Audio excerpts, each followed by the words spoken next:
سیدنا فاروق اعظم رضی اللہ تعالیٰ عنہ کے دور خلافت میں خواتین ممبر پارلیمنٹس تھیں.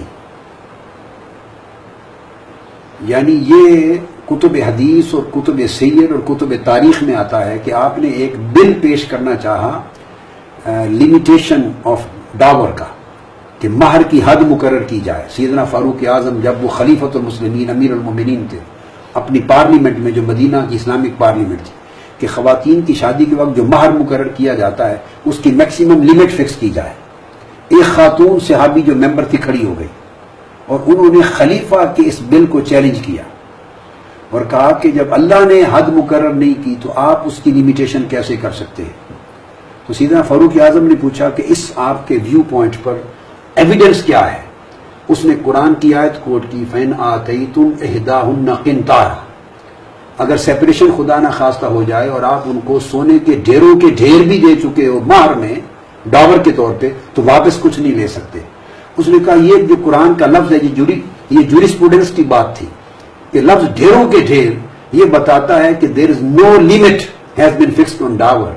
تو سیدنا فاروق Azam as head of the state انہوں نے کہا قد اخطأ امرؤ واصابت امرأۃ، مرد خطا کر بیٹھا اس رائے میں اور عورت نے صحیح رائے دی.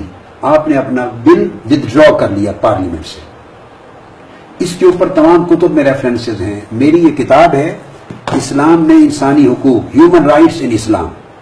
اس میں نے ڈیٹیل میں تمام ریفرنسز دیے ہیں. سیدنا عثمان غنی رضی اللہ تعالیٰ عنہ کو جب انتخاب عمل میں آیا، یہ طبقات ابن سعد میں، طبری میں، ابن الاسیر میں، کتابوں میں درج ہے کہ آپ کا پھر پارلیمنٹ میں بھی ووٹ برابر ہو گیا تھا ان کے حق میں اور سیدنا علی کے حق میں. تو جنرل الیکشن کروائے گئے اور حضرت عبد الرحمن بن عوف چیف الیکشن کمشنر اپوائنٹ ہوئے فار 3 days. اس میں کیٹیگوریکلی درج ہے کہ ہر مرد اور ہر عورت نے ووٹ دیا. تو ووٹ ٹو رائٹ تھا، رائٹ ٹو ووٹ تھا عورت کو خلفائے راشدین کے دور میں. حضور علیہ الصلوۃ والسلام نے خود خواتین کو عام معاملات میں شریک کیا. ڈیفنس ڈیوٹیز میں حضور نے ان کو شریک کیا، جہادوں پر ساتھ لے جاتے، سفر پہ ساتھ لے جاتے. حدیبیہ کا بڑا امپورٹنٹ ایونٹ ہے. ایک سچویشن کریٹ ہو گئی، کرائسس ایک آ گیا، اس میں حضور علیہ السلام نے حضرت ام سلمہ سے کنسلٹ کیا ایز ایڈوائزر، ام المومنین ام سلمہ سے، اور ان کی ایڈوائس پر حضور علیہ السلام نے فیصلہ کیا آگے اور ایکٹ کیا. تو خواتین کا رول یہ تھا کہ حضرت عائشہ صدیقہ 8000 صحابہ کی ٹیچر ہیں جنہوں نے اسے علم اور حدیث پڑھا ہے، اور وہ لٹریچر کی ماہر تھی، طب کی، میڈیکل سائنس کی ماہر تھی، وہ ہسٹری کی ماہر تھی، حدیث کی ماہر تھی، لا کی ماہر تھی.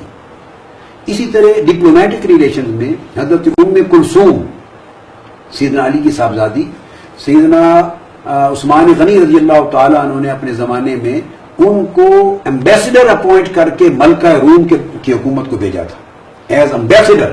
حضرت سیدہ ام کلثوم بنت علی ایمبیسڈر بن کر گئی. سیدنا فاروق اعظم رضی اللہ تعالیٰ عنہ کے دور میں حضرت شفا بنت عبداللہ العدویہ، ان کو انہوں نے یہ ایک کورٹ کا مارکیٹ ایڈمنسٹریشن اور اکاؤنٹیبلٹی کوڈ کا جسٹس مقرر کیا تھا. سیدنا فاروق اعظم کے دور میں she was the justice of accountability code and market administration کے ڈسپیوٹس ان کے پاس آتے تھے. تو ڈپلومیٹک ذمہ داریاں خواتین نبھاتی تھیں، پارلیمنٹ کی ممبرشپ خواتین کے پاس تھی، پولیٹیکل ذمہ داریاں نبھاتی تھیں، ایڈوائزرز کی ذمہ داریاں نبھاتی تھیں، اور پھر اس کے بعد دیگر تمام محکموں میں ان کے پاس ذمہ داریاں ہوتی تھیں اور ہر شعبے میں وہ ایکٹیو رول پلے کرتی تھی.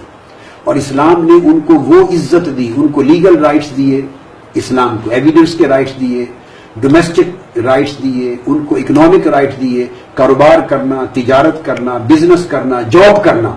جب اپوائنٹ کیا ان کو تو یہ تمام رائٹس دیے، ان کو ووٹ دینے اور ممبر پارلیمنٹ تک جانے کے پولیٹیکل رائٹ دیے.